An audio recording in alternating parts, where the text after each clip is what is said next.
அன்பு நெஞ்சங்களே, இறைவன் நமக்கு தந்த புதிய நாளிலே இறைவனுக்கு நன்றி கூறி இறை வார்த்தையால் நம் வாழ்வை பயனுள்ளதாக மாற்றுவோம். இறைவன் நம் அனைவரை நிறைவாக ஆசீர்வதித்து பாதுகாத்து வழிநடத்துவாராக. இன்றைய நற்செய்தி வாச சிந்தனை, மனமாற அழைப்பு. மத்தேயு நற்செய்தி நூல் பிரிவு 11, இறை சொற்றொடர்கள் 20 முதல் 24 முடிய. இங்கே குறிப்பிட்டுள்ள பெத்சாய்தா, கொராசின், கப்பர்நகூம் போன்ற நகர்கள் கல்லிய நகர்கள்தான். இருப்பினும் அவற்றின் குடிகள் இயேசுவை ஏற்றுக்கொள்ளவில்லை என்று தெரிகிறது. இது கல்லியா நகர் வாழ் மக்களாகிய மேட்டுக்குடி மக்கள் என்றும், மீனவர்கள் போன்ற ஊர் ஒதுக்கில் வாழ்ந்த எளியவர்கள் என்றும் சமுதாயம் பொருளாதார வசதிகளை முன்னிட்டு பிளவுபட்டிருந்திருக்க வேண்டும் என்பதை காட்டுகிறது. கல்லிய பாமரர் மட்டுமே திரளா இயேசுவுக்கு பின் சென்றனர். ஆனால் நகர்வாழ் மக்கள் இயேசுவை புறக்கணிக்கவே செய்தனர். எனவே ஒருபுறம் சமய தலைவர்களும் மற்றொரு புறம் பொருளாதார செல்வாக்கு படைத்தோரும் இயேசுவையும் அவரது நற்செய்தியையும் ஏற்க தயங்கினார்கள் என்பது தெளிவாகிறது. அன்பார்ந்தவர்களே, தீயது செய்வது மட்டும் தவறல்ல, நல்லதை செய்யாமல் இருப்பதும் தவறுதான். இன்றைய நற்செய்தி இயேசு திருந்த மறுத்த நகரங்களை பார்த்து மனமுடைந்து அவர்களின் அழிவை நினைத்து வேதனை கொள்கிறார். கடவுள் நம் அழிவில் மகிழ்ச்சி கொள்பவர் அல்ல, வேதனை உறுகிறவர்.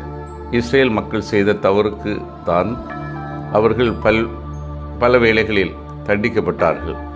ஆனால் அவர்கள் தண்டிக்கப்பட்ட போது அவர்களை விட அவர்களுக்காக வருந்தியவர் கடவுளை தவிர வேறு யாராகவும் இருக்க முடியாது.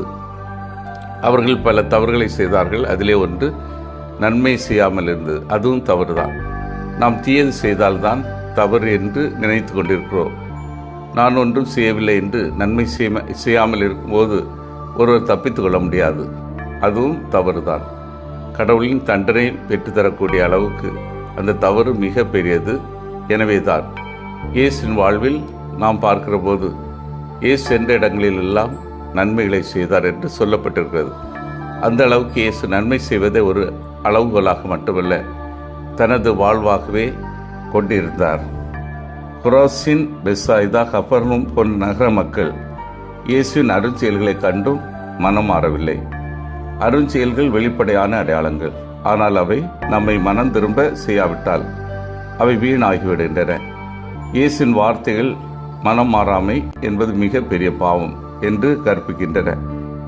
புனித யோவான் மரியவியானி மனம் மாறாத இருதயம்தான் நரகத்திற்கான மிகப்பெரிய கதவு என்று கூறுகிறார். அன்பு, அற்புதம், இரக்கம் அனைத்து நம்மை இறைவன் நோக்கி அழைக்கின்றன. அந்த அழைப்பை புறக்கணித்தால் நமது நிலை சோதோமை காட்டிலும் மோசமானதாகும். ஆண்டவர் நமக்கு தந்த அருளுக்கு பொறுப்புடன் வாழ வேண்டும்.